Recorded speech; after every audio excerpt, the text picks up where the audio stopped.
We have finally made it to the end of this 3 day long extravaganza in New Japan Pro Wrestling. And yes, there is a 7 day turnaround on Pro Wrestling Tees. I am waiting for the Wrestle Kingdom 14 shirt. It hasn't come yet, but you know what I'm talking about. Wrestle Kingdom weekend has officially ended with the 2 day event, and now we will cover New Year's Dash, including the unbelievable send off for Jushin Thunder Liger. Arigato. Hello, everybody. And I'm just a simple man. Almost botched right there. Sorry, I'm tired. Had a long day. It's been a lot of wrestling, folks. Okay, and you best believe I was not gonna do a simple take on this before the weekend was out. Come on now, you know me. Anyway, I'm just a simple man, and my name is Noah Foster, and welcome to the very last simple take for New Japan Pro Wrestling for a little while as we close this Wrestle Kingdom weekend with New Year's Dash. New Year's Dash, of course, sets the pace for New Japan Pro Wrestling for the foreseeable near future as we prepare for their next big tour after Fantastica Mania, presented along with CMLL partners, the New Beginning Tour, which will, of course, take place over both Japan and the U.S. But with that being said, I just want to get my thoughts and brief outlook on the stories, the events that unfolded, and what I think is to come, excuse me, for New Japan Pro Wrestling based on what I saw. So let's go ahead and kick it off, shall we? So, New Year's Dash, of course, nothing was known until bell time. So, of course, we opened the very beginning with them announcing the match card. And once again, it was a match card, I believe, of 8 matches, if I counted correctly. 8 matches. However, the very beginning, it was noted by Jushin Thunder Liger's official retirement ceremony. What cannot be said? What cannot be said about hashtag thank you Liger and Jushin Thunder Liger?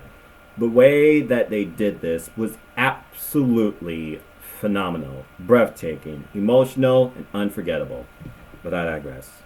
As we kick off first with a video package that basically talks about, I believe it was narrated by Baron Yamazuki. Apologies if I screwed up your name, sir. I think he's one of the best overall narrators I've ever heard. And I barely understand the guy. Again, that's the beauty of being a professional wrestling fan. It doesn't matter whether you understand English, French, Japanese, German, etc. You're just united by the passion of it, and that's what connects us all. Simple as that.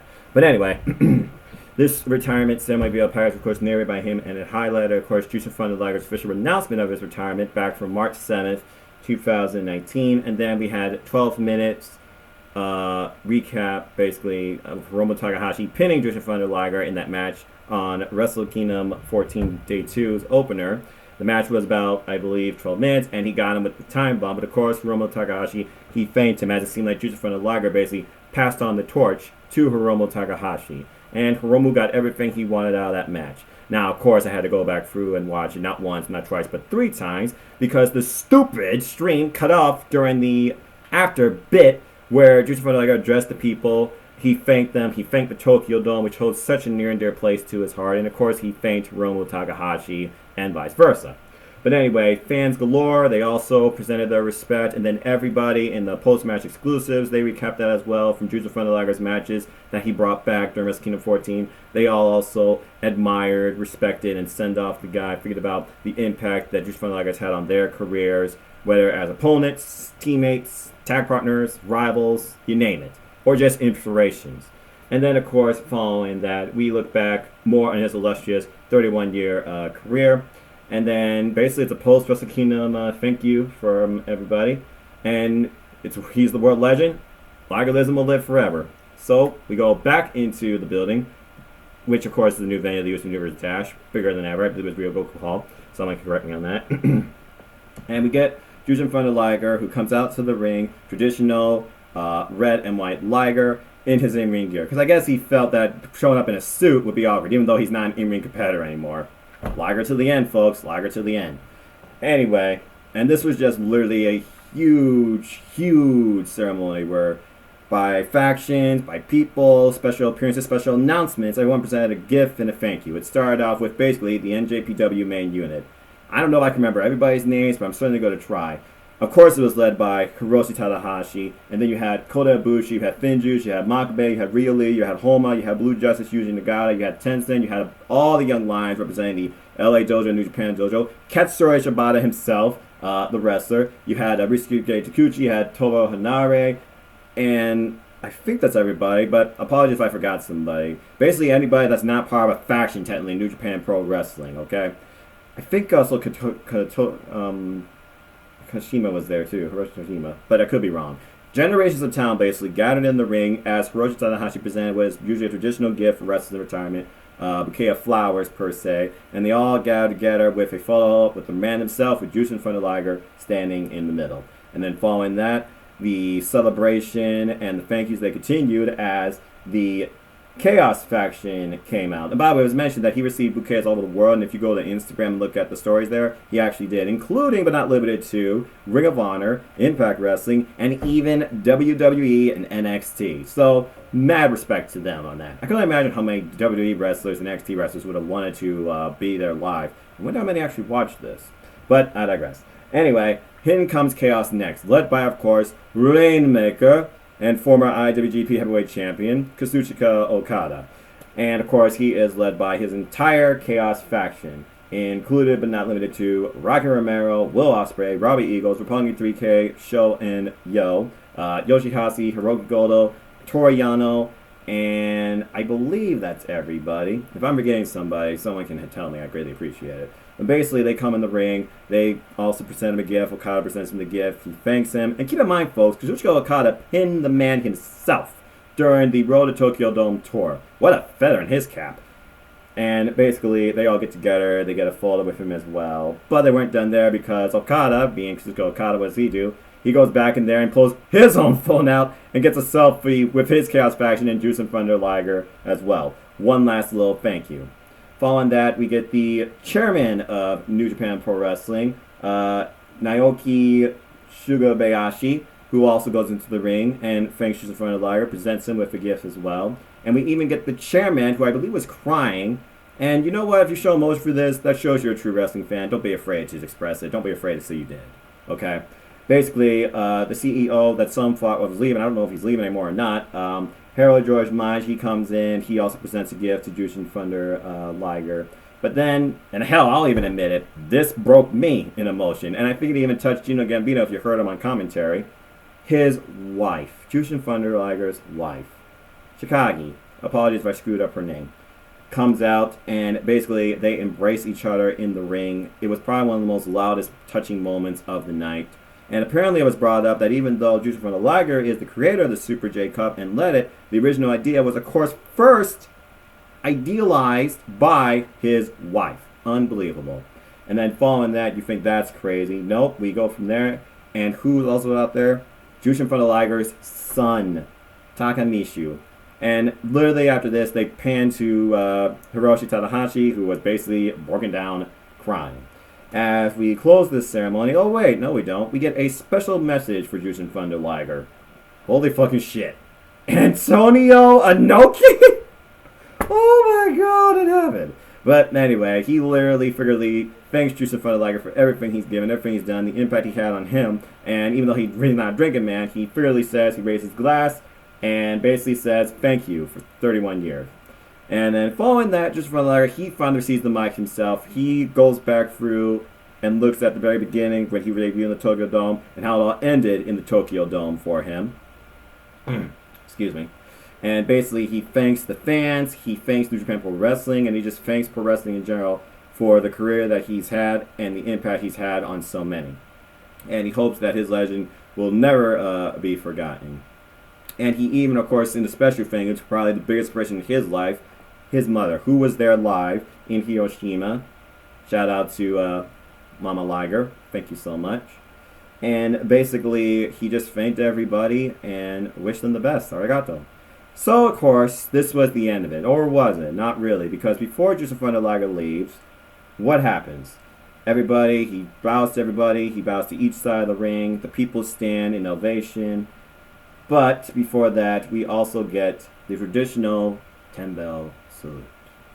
Not a single sound, nor a single device should have been up during this. And it looked like it wasn't. And I'll be honest with you all.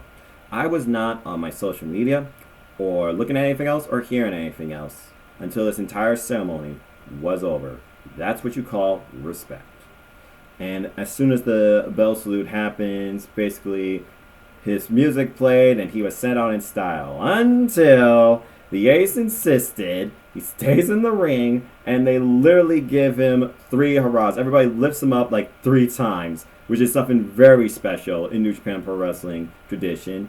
And one last brought on little surprise. The Ace wanted everybody to come together and sing Jushin Thunder Liger's theme. Now, of course, I don't know Japanese, but I know at least the Liger, Liger, Liger. And I was kind of like, humming the music like Chris Charlton was in commentary. And, of course, commentary was like, well, I don't know the words either. But, of course, the entire audience, they were clapping. And the Ace was leading everybody and singing as well. And it was just a beautiful, beautiful thing. And upon singing Liger's theme one way through, he finally leaves the ring while the audience gives him a standing ovation, including all of commentary. He goes around, he thanks everybody again, and that was it for the legend, Jushin Thunder Liger. Hashtag thank you, Liger.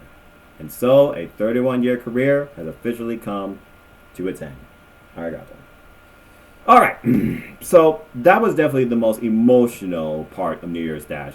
And there was no question it was going to be. But now we get into basically what New Year's Dash is also about. And that is setting the pace for New Japan Pro Wrestling for the foreseeable future of 2020. As we look at possible rivalries, possible title matches, possible turns, and possible revisits. And so much more.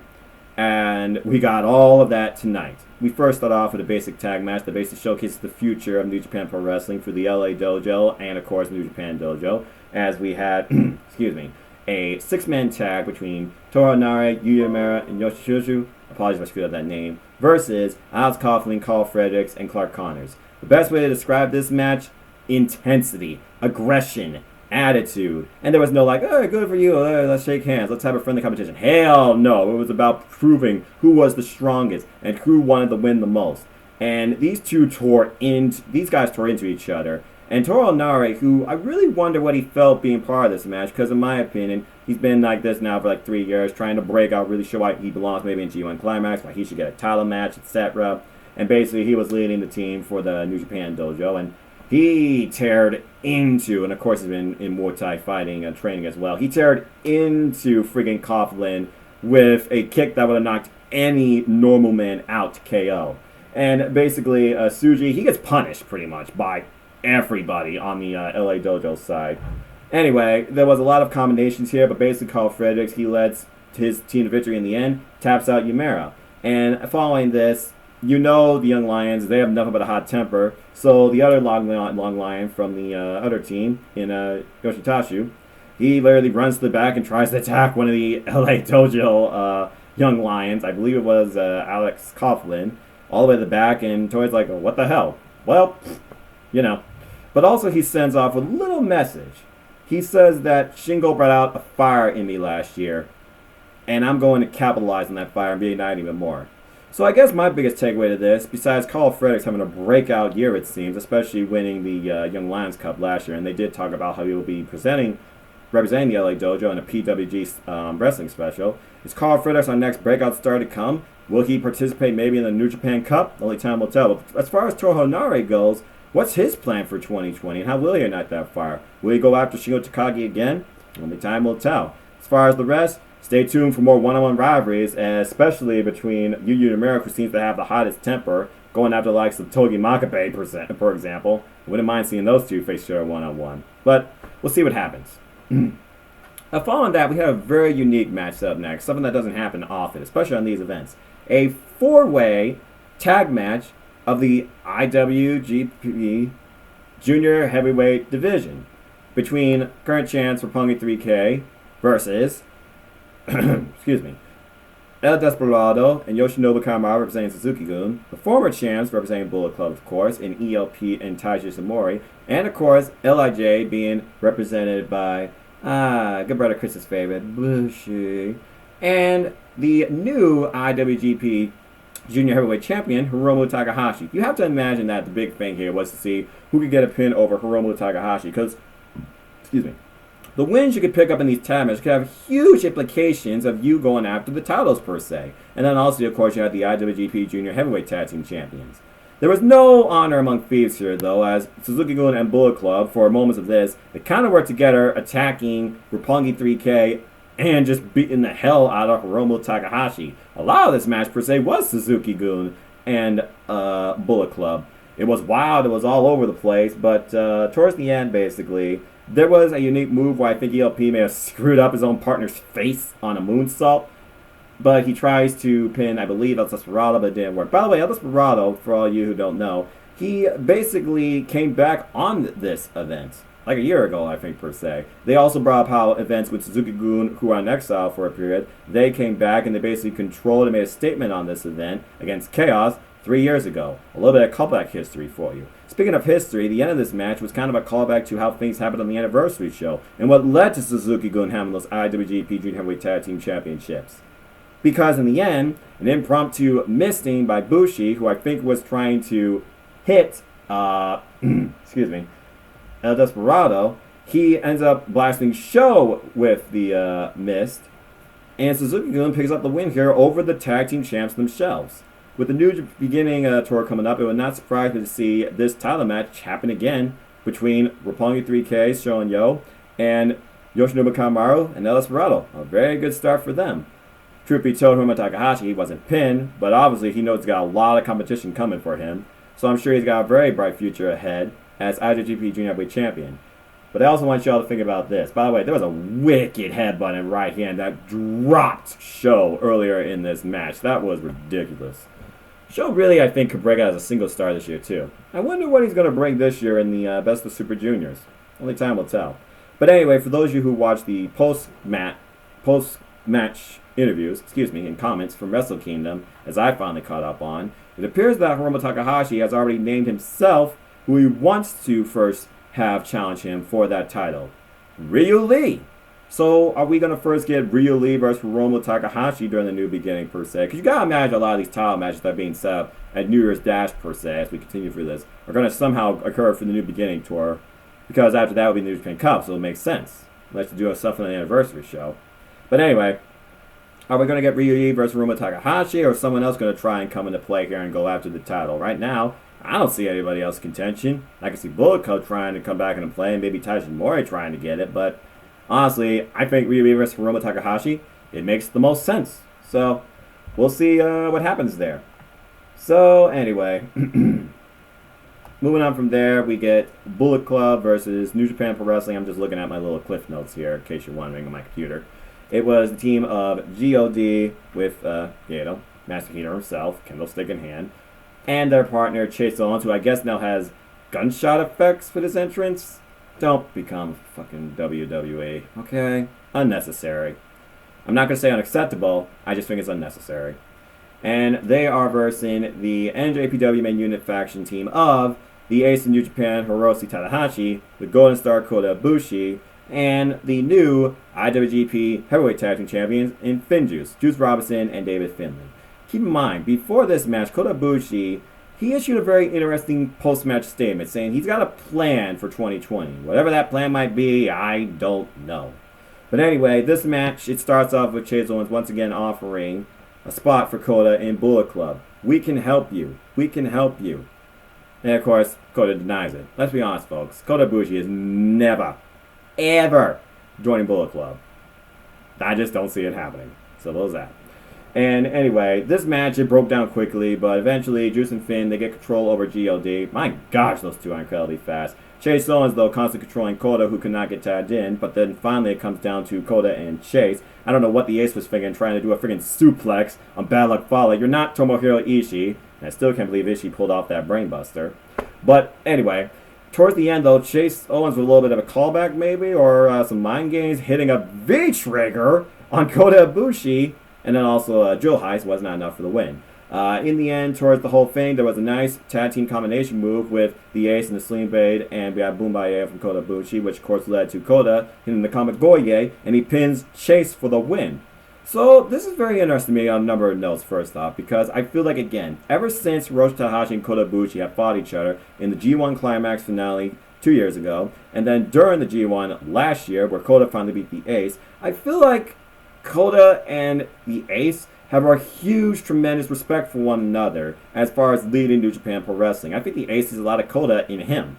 And I think it really showed here because post-match, what happens? We get the 4 that win in the ring, but The Ace and Kota, they kind of look, and they're looking at the two, and we're wondering what's going on. They're pointing at those belts.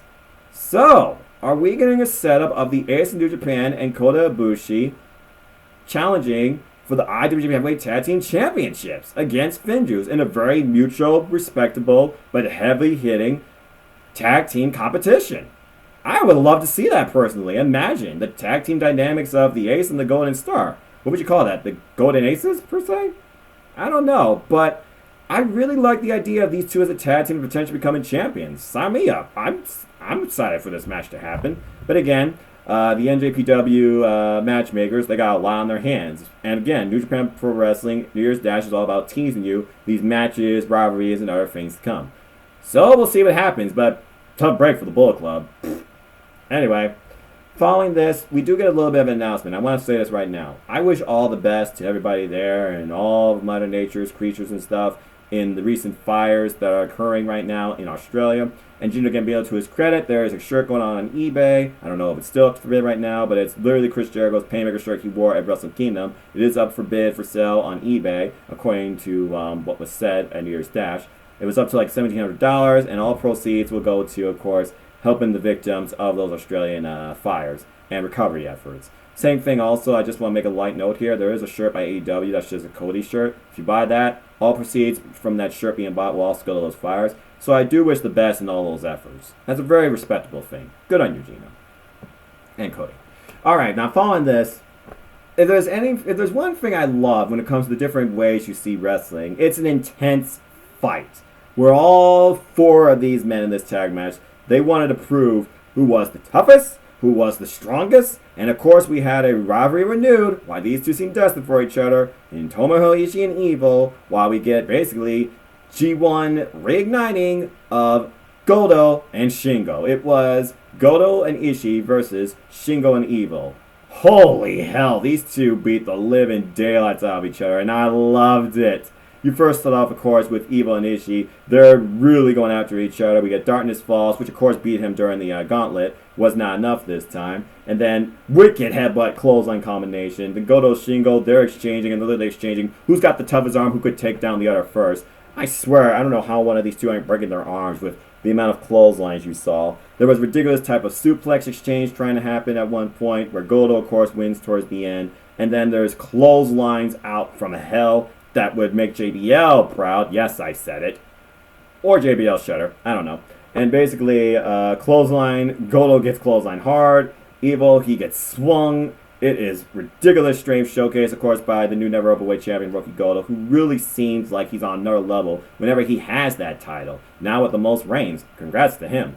Anyway, Goto Shingo, they continue exchanging. Shingo finally gets the better of him. And then Evil and Ishii. Ishii, of course, he does basically, hey, you're not going to go down. You're going to stay up. At one point, he gets Evil in the corner, and all he's doing is forearm punch, forearm punch, forearm punch. Nope. Forearm punch, forearm punch. Literally keep him in the corner, but the rest like, hey, get him out of the corner. Of course, during those moments, he's just like, you get away from me, okay? I'm testing out his toughness. Anyway, following this, of course, Evil, he gets the advantage, gets clothesline in there, and then there's collisions again with Shingo and Goto. It's a tale of two stories in this match, people. That's really what it was. And then Shingo, at one point, he's in a 2-on-1 handicap where he's literally taking on Ishii and Goto himself. Clotheslining both men, punching both men, but in the end, Ishii and Goto, who could make a great tag team, in my opinion, they get the advantage. I mean, can you tell us my favorite match in the card? And basically, assisted GTR that I thought broke Shingo's neck was not enough. And basically, it was broken up by Evil. Evil then, this was the best part of the match. If you don't watch anything else, I hope this is like a highlight somewhere on Twitter. We get clothesline for everybody just gets taken out, okay? Evil takes out Goto. Ishii takes out Evil. Shingo takes out Ishii. Then Goto gets out, takes out Shingo. All four men are down in the ring. You want to see a real competitive, aggressive tag team fight? Go watch this. Yes, I almost have hiccups again. Anyway, we're once again back down to Shingo taking on Goto. And in the end, Shingo with his own GTR in the ropes and hits a Last of the Dragon. And Shingo pins the Never Open Weight champion. 1, 2, 3. And of course, looking on is Ishii and Evil, who are literally face to face to each other. And I'm pretty sure they basically are saying, you want to fight me one-on-one again? I'm game. I don't know about y'all, but I would love to see that again. But then a post-match announcement, Shingo tells Goto, just as I expect, you still are a tough bastard. And basically he recaps, in the G1 I beat you, but in Kobe you beat me, and I haven't forgotten. So you know what? As far as I'm concerned, we need a rubber match. I say let's do it. You name the time, name the place, I wait for your answer. But how about you put up that never open-weight title on the line? Shingo, of course, who now declares himself a heavyweight, but basically since his boy in LIJ holds both golds, why not go after this one? And also, I might add, he's 1/3 of the freaking 6-man openweight tag team champions. Why not? I personally want to see this match happen. But again, Hiroki Goto, when it comes to that never openweight title, he and that title have a unique power, I think, behind them, because it almost seems like they're inseparable. But, I don't know. It's going to be very curious to see if Shingo Takagi can pull this off if this match is made official. And I personally hope it is. And as far as Ishii and Evil goes, hell, they killed each other back at Wrestling Dontaku last year. Why not do it again during the new beginning? I'm pretty sure Evil and Ishii will never stop fighting each other. And personally, I hope they don't. Alright, now our next match is, of course, Suzuki-gun versus Chaos. It is the King, Minoru Suzuki, Kasaninare, versus, his partners are Lance Archer, Zack Sabre Jr., and all hail our Holy Emperor, Taiji, versus Yoshihashi, Will Ospreay, Robbie Eagles, and the Rainmaker himself, who was pretty damn banged up, Kazuchika Okada. Pretty simple story here. First off, unfinished business. Initial face-offs in the ring, you got Taiji and Okada. And keep in mind, folks, Taiji made one of the biggest impacts last year in New Year's Dash, with the chairs I heard around the world talking to Naito and bashing his brains out. Hello! And then you have the face-off of Zack Sabre Jr. and Will Ospreay, who I might add says, and I quote, we have unfinished business. And this stems all the way back to Rev Pro Wrestling, two of the best representatives in British heavyweight wrestling, technical wrestling, whatever you want to call it, British wrestling in general, today. Anyway, though, this match, though, Robbie Eagles just got freaking tortured by everybody. My God, there's a nasty on that kid, though. And basically, he got in submission holds, not one, not two, three at a time. He was just being controlled by all of Suzuki-gun. Of course, Suzuki-gun, they break it down. They throw everybody all over the place outside the ring. Typical Suzuki-gun tactics that I love. Minoru Suzuki causing hell and chaos. But at least Gino Gambino did not look at him, per se. And basically, Suzuki at one point, he finally gets tagged in. You know what Suzuki wants. He wants to cause pain, but he wants to see if you can actually cause him pain. Robbie Eagles, for his heart and tenacity, he tries to take on the key in his own game. And then he gets fucking knocked out. Jesus Christ. And basically, he finally gets some control in, and we get Yoshihashi, who people still are indifferent to, I believe. But keep in mind, Yoshihashi, he came back at this event last year. So, I respect to the guy. Who's also not wrapped in the head, I might add. He gets a little bit of advantage as Lance Archer comes in, but then that was short-lived, as we finally get the duel in the ring now of Taiji and Okada. And you can tell Okada is still suffering from Wrestle Kingdom, gripping his neck and with the tape all over his neck and stuff. It didn't help with him being run to the turnpoles either earlier in this match. Anyway, we get a Milano-type backdrop, because of course Taiji and Milano, they're kind of like, role models for one another. Or at least Milano is Taiji's role model. I guess the two don't cooperate well in commentary, though. Anyway, following this, wicked head kick. I thought he had Okada here, honestly. But not quite. And then following this, one of my favorite things, I'm not going to do it myself. I should get a pair of those tearaway pants, though. I really do want them. The pants come off, and that always means that Taiji, he's basically going to go to another level, being one of the most aggressive strikers, in my opinion, in the game with his kicks.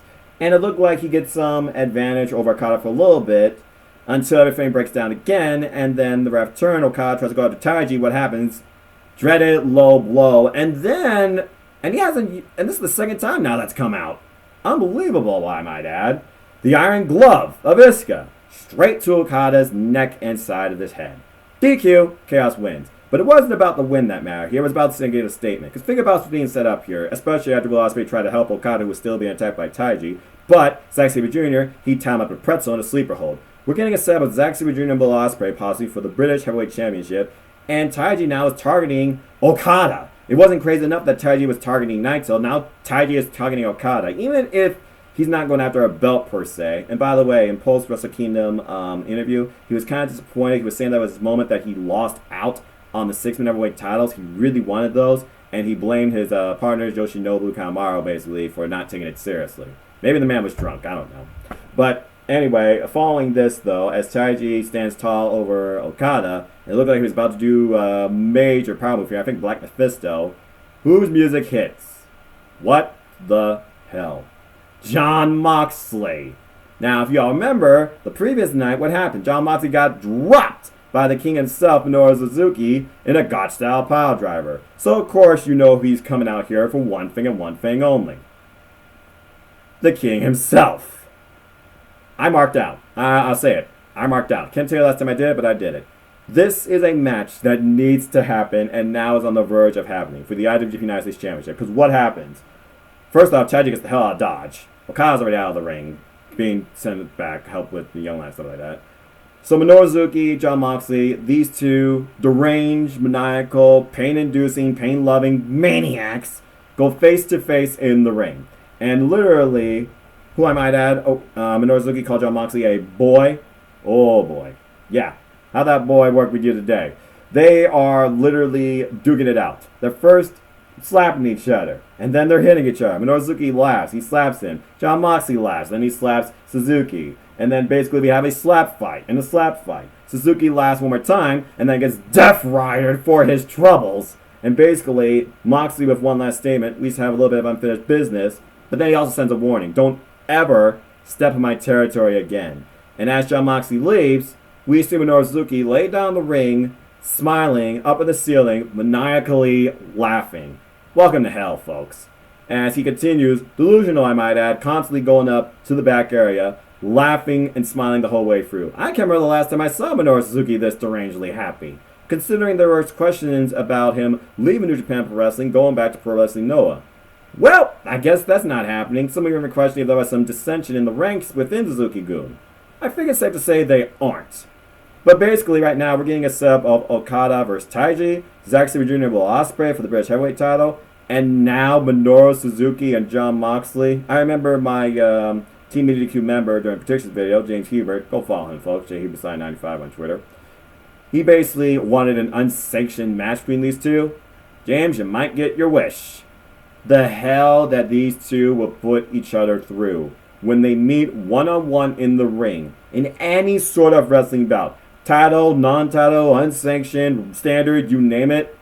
Oh, good Lord. I pray for Renee Young to survive the amount of abuse that Jon Moxley is willing to go through when he steps up to the king. Kasanina Rey. I am so damn excited for that match to happen. Alright. And then we get into our main event of the evening between Jay White with Gato and his partner, who probably is right now the most hated man in all New Japan Pro Wrestling, Kevin Kelly's words, but he's probably right, Kenta, versus the double champ himself. And they were talking about what we call him. What do you guys think in the comments down below? Should they just call him the double champ? Should they just call him the undisputed champion? Let me know in your comments. Let me know your thoughts in the comments down below. And his partner, Cold Skull Sonata. Now, Cold Skull Sonata had a breakout year in 2019, but he basically came up on the short end of the stick. And then Jay White, who basically made everything come true in his own words per se. It all fell apart at Wrestle Kingdom. But here is the man who still somehow makes it a point to make it all about him in the end. One of the most polarizing figures now in New Japan Pro Wrestling. I think last year was put out of the billion. This year it's kind of mixed. And then Kevin Kelly, who some would say was trying to stir the pot, and Gino Gambino, who was like, all you want to do is do that, Kevin. He's basically wondering, okay, so Kenta, he's putting himself at the front of the line to challenge for those two belts. So that means if Kenta wins, is Jay White going to challenge him? What does that mean for Bullet Club there? Because there's questions about Bullet Club's leadership per se in the future. Is Kenta slowly trying to take over? He was brought in by GOD, who are OG. It's no question, by the way, based on Bullet Club's history, how they have leaders basically, thrown out per se. But Jay White's one of those that really has done everything Bullet Club is supposed to be about since its OG era. So, honestly, I don't see that happening. But anyway, the story of this match was this. Kenta and Naito, they fought each other over the place, and basically it was mostly about Sonata and Jay White, which was an interesting idea for a Robbie set up in itself. And in the end, that's what it came down to, as mostly Naito and Kenta were fighting each other all over the place. There was only a short stint they were actually in the ring, and Naito controlled Kenta for that short bit. Anyway, though, towards the end, it was Sonata and Jay White, and Sonata got control of Jay White, but Gato, who tried to come in, he eats a rope kicked up into his manhood. Ouch! That was pretty funny, though, I'm not going to lie. And after some quick exchanges, and he puts him into a skull and goes for that moonsault. He ends up getting empty on that, and then Jay White tries to go for Blade Runner on countless occasions, but there were some snap arounds. Basically, towards this, Jay White, he gets pinned by Sonata with basically, I think we could call it European clutch per se. It was a, bridge over pinning roll up, and he got him. Jay White was shocked. Sonata was shocked. Everyone was shocked. Talk about a start for Jay White, who proclaimed his era at the beginning of last year, and he loses out this year. So, Jay White, though, of course, not letting the people get what they want. Post-match, what does he do? He low blows the man, and then Kenta and him come together in the ring, beat the daylights out of them. They toast with chairs. They beat down Sonata and Naito with chairs. And Jay White basically proclaimed that, it seems that a new opportunity has presented itself to me. Because now, Sonata, I need to bring you back to reality and remind you that you are not better than me. But then, who closes the night? Kenta. He first talks about how he loves this adulation he's receiving from the audience, this absolute hate. He loved what he did at the Tokyo Dome at Wrestle Kingdom, and he had so much fun. And basically, people want him to go home. He's like, I'm not going home. I don't need to go home. And basically, he did get to the point. Bottom line is this, Naito, I'm going to be the one to take those 2 belts from you. And he basically grabs them, and Jay White off to the corner, to the side, he says, you look nice. So, it looks like we know what's first for the, I'm just going to call it what it is right now, the double champ of New Japan Pro Wrestling, who had nothing and now has everything, Tetsuya Naito. And we now know what's next for the leader of Bullet Club in the Switchblade, Jay White, in a rivalry with Sonata. Will this be a breakout year for Sonata where he will finally overcome his obstacles and maybe lead him to gold, maybe challenging Naito himself? Will Kenta become the absolute top guy in New Japan Pro Wrestling, potential new Bullet Club leader? And will Naito be left with nothing? Are we on the verge of another repeat at the New Beginning, where everything changed in Bullet Club's favor, even if it was for a short period of time?